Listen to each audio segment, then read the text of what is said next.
Hello, magandang araw sa inyo lahat. So meron dito nagte-trending. Ah, nagte-trending yung alam niyo yung Tambay Cup, yung Tambay na brand tapos cup. Ako po, cup enthusiast ako. Ito po yun. Oh. Diba? Ang mga cup ko kasi New Era. New Era ang mga cup ko. Hindi ako nagka-cup. Hindi, meron akong cup na iba. Whip yata isa lang. Pero halos lahat New Era. Meron akong mga siguro mga 70 or 100 na rin yata, 100 pieces na New Era cups. Meron pa nga ako mga nakabox dyan na hindi ko nagagamit eh.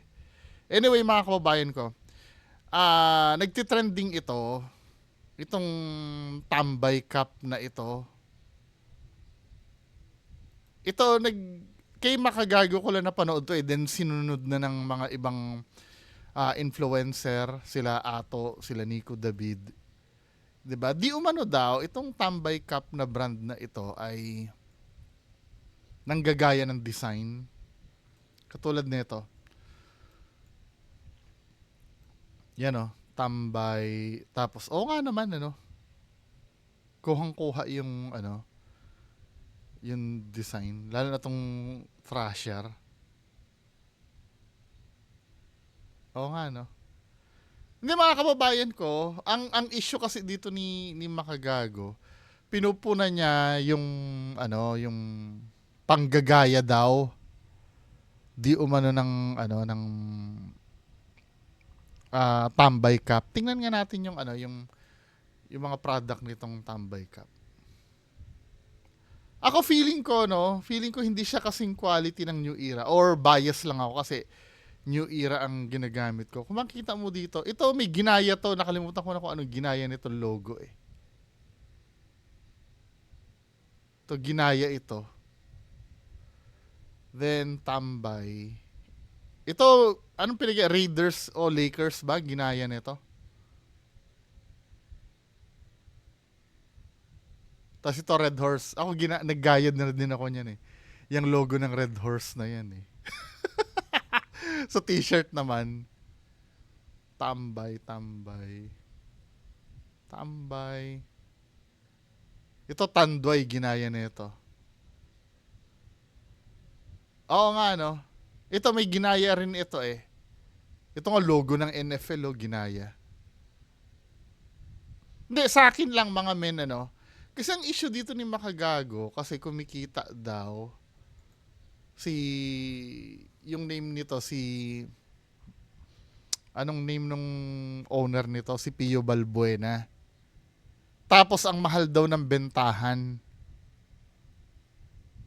Ako, wait lang Ako for me pa, yung sa bentahan na yan, hindi naman masama to kung trip nilang hypin yan, ano, yung 25,000, yung V1, V2, di ba? May 1,650. Kasi hindi naman covered, ang cap kasi hindi naman covered ng ano yan eh. Kung ikaw ay distributor, hindi naman covered ng basic commodities yan ng DTI na kailangan i-monitor eh. 'Di ba? Hindi ako expert pagdating sa law of supply and demand at hindi rin ako ay nagsasalita bilang ordinaryong netizen lamang.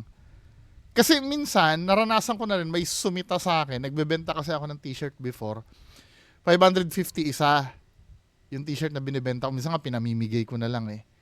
'Di ba? Ang puna sa akin, mahal daw ako magbenta, overpriced daw. Ang sa akin, saan mo nabase yung pagiging overpriced na 550? 550 kasi ang benta ko noon eh. Kasi, syempre, ang binabayaran kasi doon yung design mo, yung inisip mo yung design mo, tsaka ano. For me kasi, hindi naman siya basic commodities na minomonitor ng, ano, ng DTI eh. Ano ba yung mga basic commodities na yun? Yung bigas, delata, bumbilya nga, minomonitor din ng DTI kung magkano lang dapat eh. Tama ba ako? Kandila, asukal, kape. 'Di ba? Yan yung mga minomonitor ng DTI na pag lumampas ka diyan, may pagbabatayan ka na pwede mong sabihing overpriced. Pero pag damit, 'di ba? May mga binebentang damit lalo na yung mga Lacoste na brand, 'di ba? Magkano yung 6,000 isa? Isang damit lang.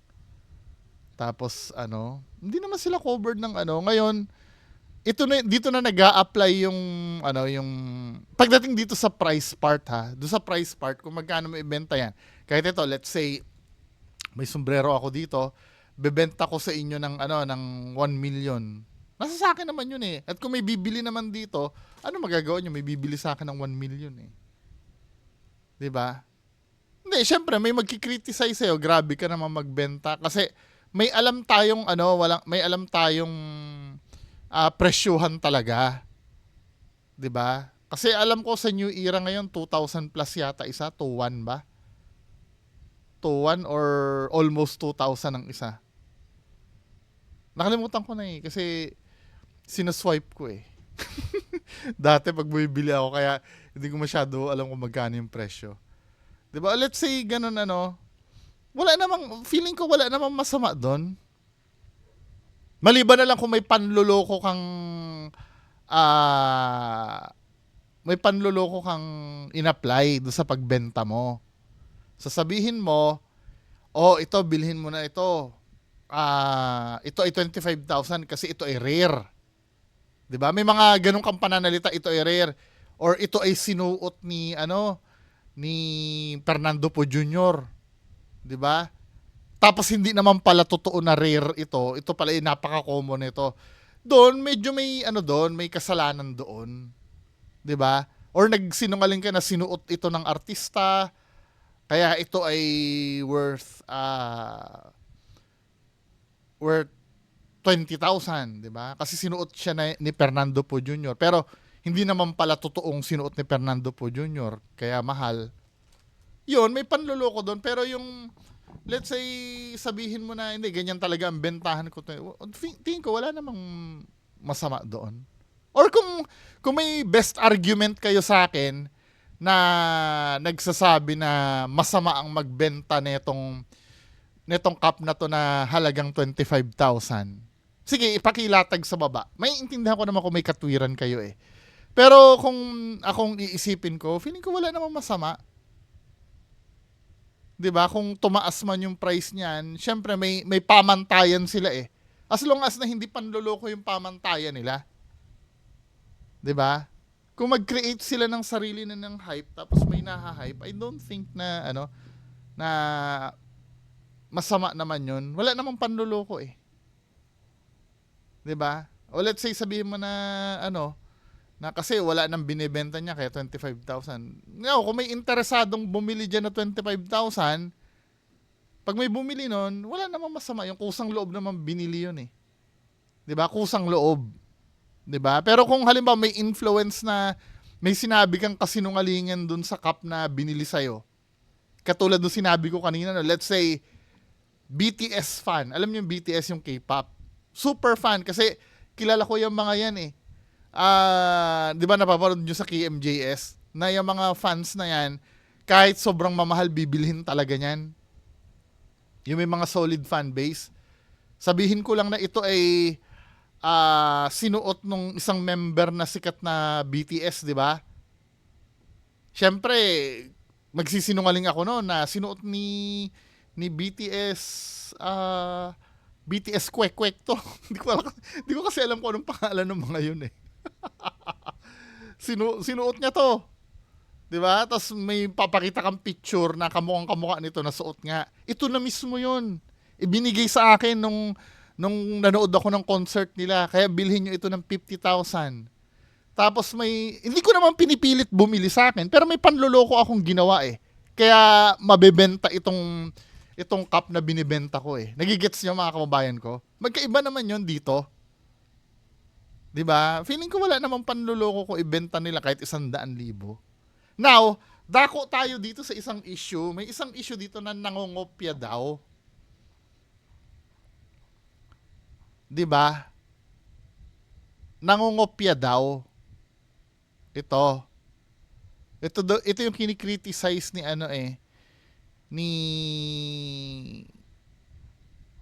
Ah, ni Makagago. Ayan, oh, katulad nito, kopyang-kopya, oh. Giants, kopya. Now, ito ba ay copyright ba? Again ha, hindi ako legal expert, 'di ba? Pero feeling ko hindi. Feeling ko hindi. Alam mo yung brand ng t-shirt na spoof? Spoof na t-shirt. May binebenta niyan sa may binebenta niyan sa tawag dito, sa Trinoma before. Yung mga in-spoof nila na t-shirt.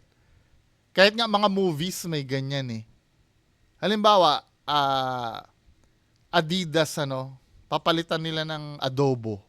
Pero yung minodify yung logo ng Adidas, may gumagawa nun eh. I don't think na copyright yon. Para sa akin ha. Pero yung mga legal expert dyan, maghain uli kayo ng argumento na ito ay copyright. Kasi kung copyright yan, ang gagawin ko, yung mismong Giants na yan ay ilalagay ko mismo dito.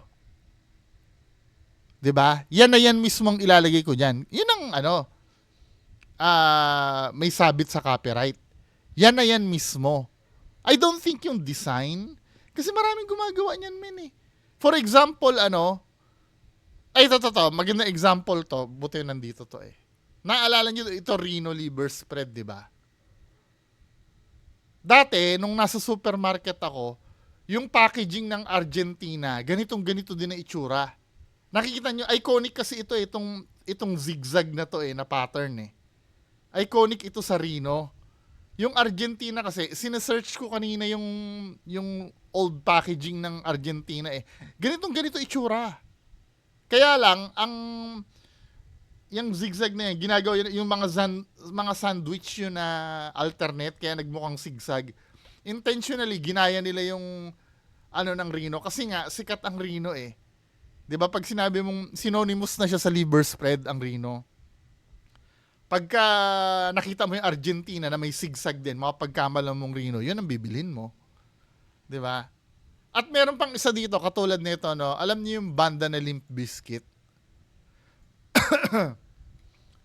Limp Bizkit logo. Ito, ginaya ito sa sa MLB logo eh. Kasi si Fred Durst, 'di ba laging naka-cap 'yon? Tapos may MLB logo, ito yung MLB logo eh, yan oh. Ginaya ng tinamha. Ito yung logo ng Limp Bizkit. 'Di ba? Yung MLB logo, tingnan natin, MLB logo. 'Di ba? Ito yung ginaya ng Limp Bizkit eh. Kasi nga lagi naka-baseball cap yung si Fred Durst. Ayun, ginaya niya. I don't think na na hindi, ewan ko hindi, paliwanagan nyo ko.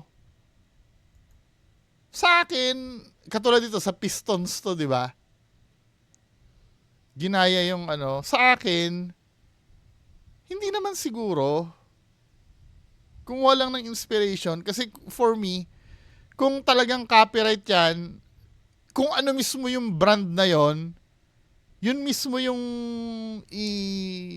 tatatak mo dyan. Katulad ng mga gumagawa ng peking Louis Vuitton, di ba? Tapos Louis Vuitton din yung tatak ng peking bag. Tama. Tapos,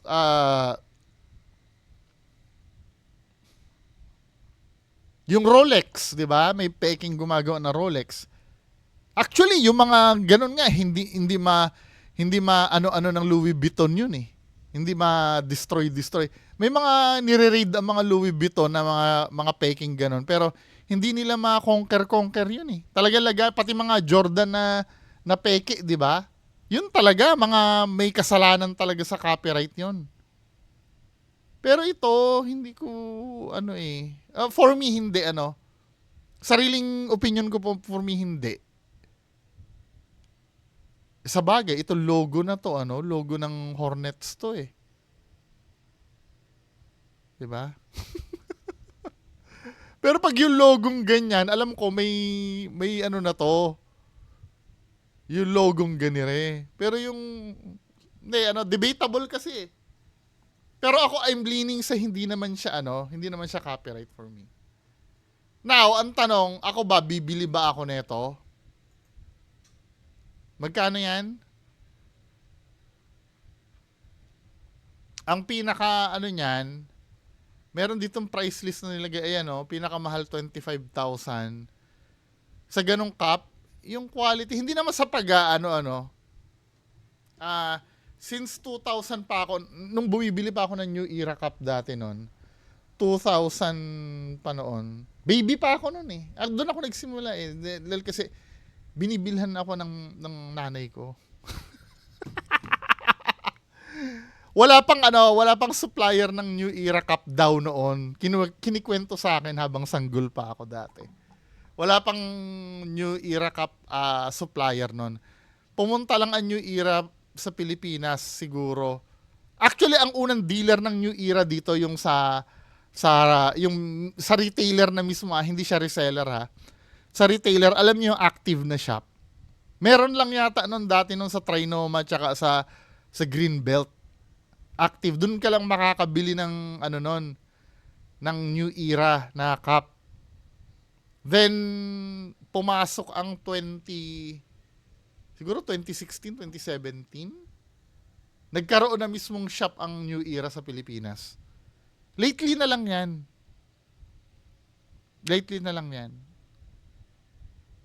Kasi mga imported yun dati eh. Mahirap talaga makahanap ng authentic na New Era dati sa Pilipinas noon.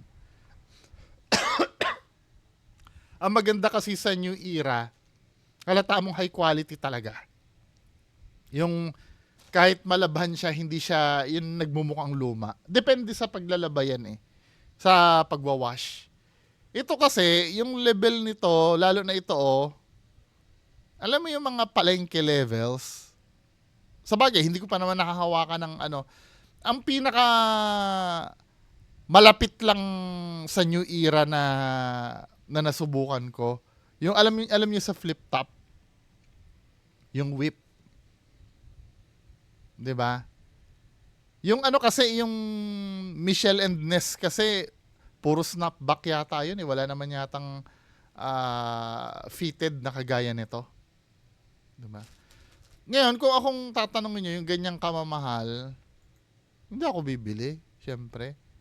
Maliban na lang kung may nagbigay, 'di ba? Okay lang kung may nagbigay, pero yung ako yung bibili para sa cup na hindi naman kilalang brand. Let's say 1650. No way. For me pero kung trip nyo 'yan dahil naha-hype kayo or collector kayo, bahala kayo, pero yan yung ganyan na 'di ba? Yung quality hindi 'di ba? Kayo no. Pero ako hindi ko naman sinasabing wag kayong bumili diyan kung trip nyo, 'di ba? Dito na papasok yung kanya-kanyang choices. Kung gusto niyo bumili ng mumurahing di bili kayo. Pero kung akong tatanungin niyo, hindi ako bibili nito. Diba? Kung ibigay sa akin, okay lang. Masusuot-suot ko. Pero kung bibilhin ko pa, hindi. Pero yung ibang design naman, mukha naman maganda. Anyway, mga kababayan ko, next tayo? Next topic. 'Di ba? Itong next topic naman, ito yung sa Showtime. Binabash ngayon ito si Kuya. So panoorin natin itong ba ito? Nako, Showtime pala to. Hindi ba tayo makaka-copyright nito? Ayusin na lang natin ang pag-play. Kakatapos ko lang po kasi ngayon 2024, pero ngayon nag-aaral ako ulit ng aking doctorate degree! Oy, wow! In educational leadership po ang tinitake ko ngayon. Actually, I've been a teacher for 8 years. So, teacher siya 8 years, ang dami niya sinabi. Di ba? Mahal ko ang mga guro kasi alam natin ang teaching ay noblest professional. Yes, siyempre. Naniniwala po ako na edukasyon ay susi para sa kaalaman ng lahat. Tama. Doon naman ako pinanganak. Sa Korea ka pinanganak? Sayang nga kasi nung pumunta ako noon last year, actually I was a representative in the research conference sa Philippines. Pumunta ako ng Seoul National University. I presented research paper and I was the only Filipino there. Wow! Sino naman ang unang babaeng naluklok bilang presidente ng Pilipinas? Gloria Macapagal. Ang sinabi mo ay Gloria Macapagal Disappoint is yung mga tao. wrong. Alam ng madlang people, sino? Cory Aquino or Corazon Aquino or Cory? You've been to Korea, nag-masters ka and all, and you forgot that important thing. My goodness, my mom, Corazon Cojuaco Aquino, nakakaloka ka doon. Alam natin lahat yun. Itanong mo sa bata, they will give you that answer. Bakit ka nagkamali? Kakatapos Ano? Hindi. Ayoko husgahan si kuya. Ayoko husgahan. Kasi ako minsan nagkakamali din ako eh. Alam nyo, nung tinanong yan, hindi ha, to be honest, nung tinanong yan, yes, alam natin na basic yan eh. Basic naman yan.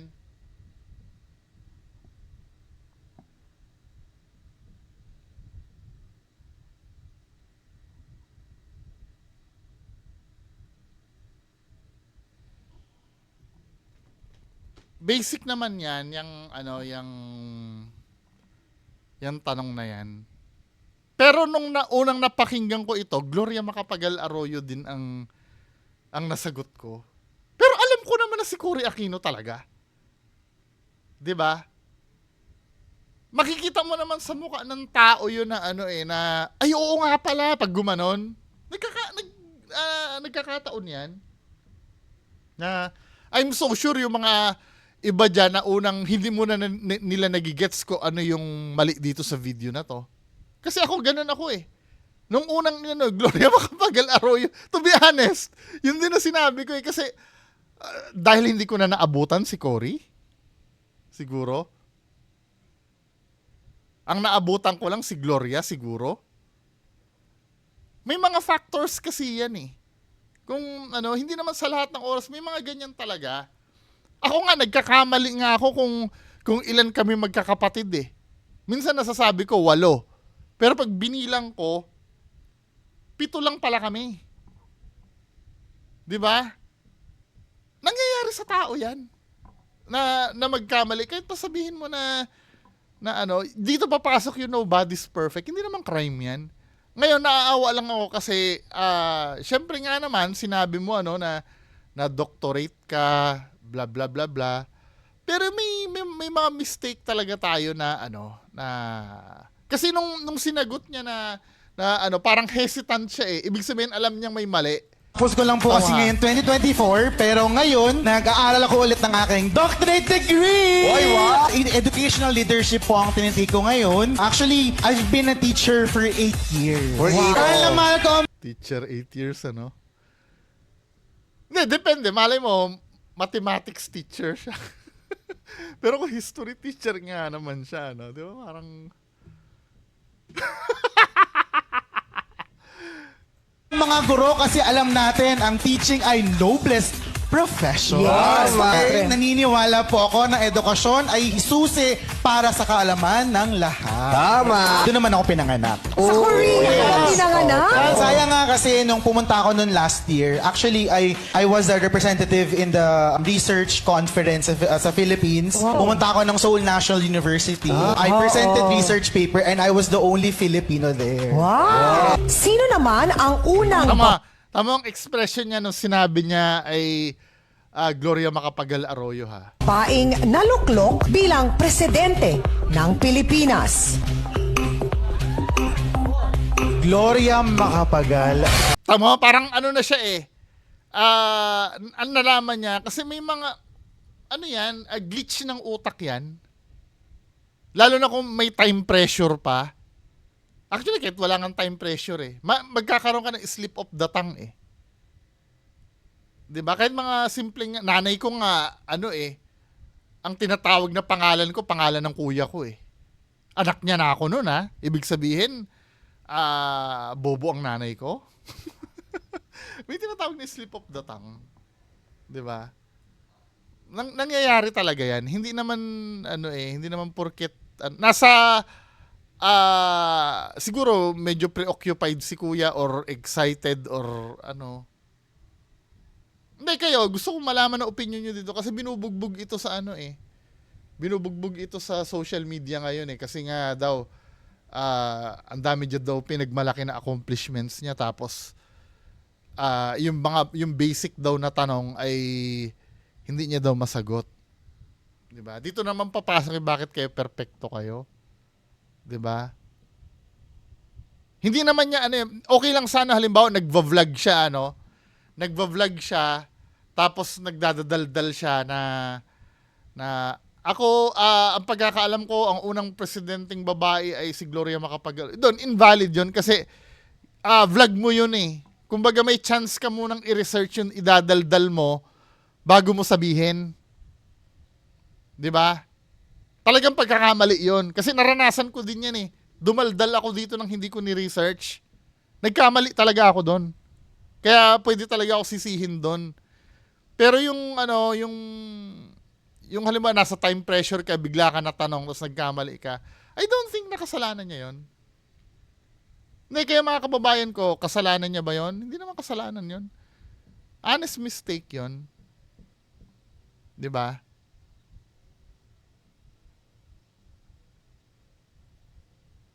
Kasi hindi naman yan eh, medyo yung gap kasi ni Gloria Macapagal Arroyo at Cory Aquino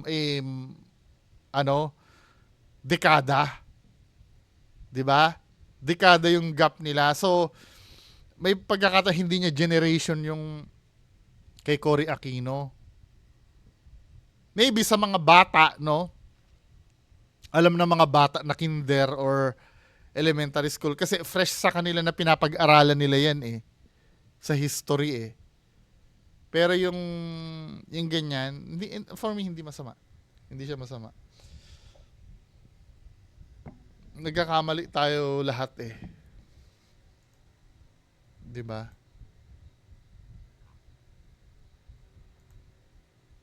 Kaya lang, katulad, yung kaya lang ko kasi, kung ikaw ay teacher ng Philippine history, tapos nagkamali ka, medyo medyo hindi ako doon. 'Di ba? Hindi naman ako mapagbigay sa ganong pagkakataon kasi syempre Philippine history teacher ka eh. 'Di ba?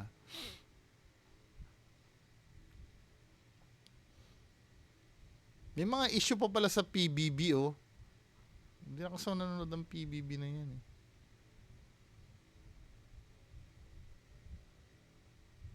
Ito basahin natin itong post na to, no? Nagpapa 30 minutes lang ako eh. Sabi ganun ni, ng page na Tepton and Tepton Online Finds. Too much flexing can set unrealistic expectations. Isang netizen ang nagbahagi ng kanyang opinion patungkol sa isang trending episode ng noontime show na It's Showtime, kung saan isang kalahok ang nag-flex ng kanyang mga academic achievements. Ngunit nagkamali sa isang simpleng trivia question. Kaya't agad na binatikos ng mga netizen. Ipinahayag. Siguro isa pa yan, kaya siya kinarne. Siguro nayabangan sa kanya, no? Pwede rin kasi yun eh. Tangina mo, yabang-yabang mo, mo. Bopols ka rin pala. Kasi syempre, yung mga achievement niya, ganito kasi yan, pag nagkikwento ka ng achievement mo, hindi mo namamalayan kasi yung mga nakikinig sa'yo, nasasagi mo yung ego. 'Di ba? Kasi hindi nila narating yung narating mo eh. Hindi ko sinasabing inggit ano. Iba kasi ang inggit. Ang inggit kasi outright kasi ano ka, babatikusin ka na. 'Di ba? Kasi minsan may nasense sa yung yabang na hindi mo naman sinasadya. 'Di ba katulad ko ano, alam mo magkikwento ako at the age of 21, meron na akong 30 million pesos sa bangko. Meron na akong 5 kotse. Meron na akong 2 bahay at the age of 21. May mga nanonood sa akin na 40 na wala man lang kahit ano, 'di ba? Hindi mo naman masisisi sila kung masaktan sila sa sinabi mo. Hindi naman sila naiinggit, kaya lang parang naapakan mo yung ego nila. Well, kinda inggit na rin, ano? Kumbaga, nainggit mo sila. May term kasi sa Mindoro na nahili.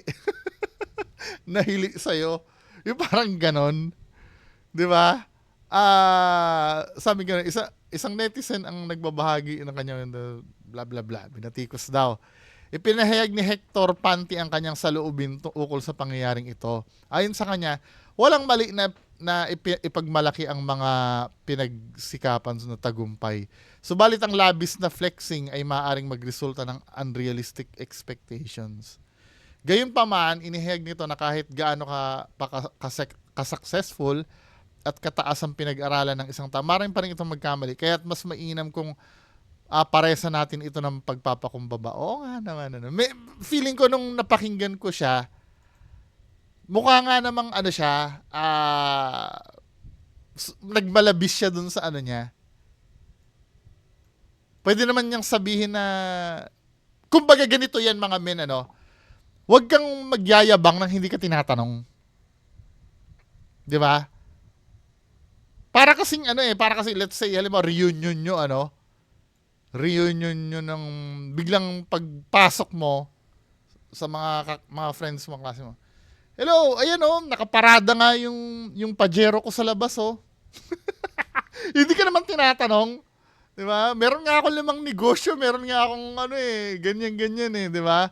Tapos bigla na na tinukso ka na manlibre ka ng isang case na beer. 'Di ba? Nakalimutan mo yung wallet mo. Tumanggi ka, di ikaw rin na napahiya, 'di ba? Kaya nga dapat ka lang, low key ka lang. Kahit na marami kang achievement sa buhay, kung hindi ka naman tinatanong, wag mo nang wag mo nang sabihin. Katulad sinabi, hindi naman masama 'yun, Nasa proper ano ba ang tinapos mo, 'di ba? Saka mo sagutin yung mga ganyang bagay.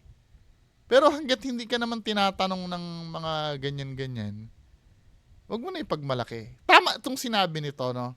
Sabi ganun dito ni Sir Hector Panti.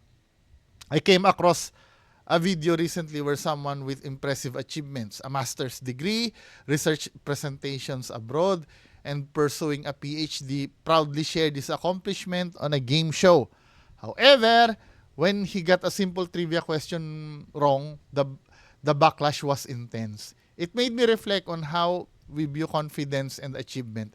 There's nothing wrong with being proud of what you've worked hard for. But sometimes too much flexing can set unrealistic expectations. Kasi nga, syempre, sa dami na sinabi mo doon, kahit ako, nung napakinggan ko yon, lalabas na genius ka. Isa kang perfectong tao. 'Di ba? People start to believe that if you made that accomplishment, you can make even a small mistake. But here's the thing. No matter how successful or educated someone is, no one is immune to errors. Ito yung sinasabi ko kanina. 'Di ba? Flaunting achievement may boost your image, but it can also put a target on your back when things go wrong. In the end, we're all human and we all slip up. Even the ones who seem to have it all figured out. So maybe there's a balance to be found. Confidence in what we've achieved is great, but let's pair it with humility and understanding that nobody is perfect. Instead of bashing someone for a mistake, let's recognize that accomplishments and flaws can coexist. Diba? nandun pa rin naman kasi yung pagiging human.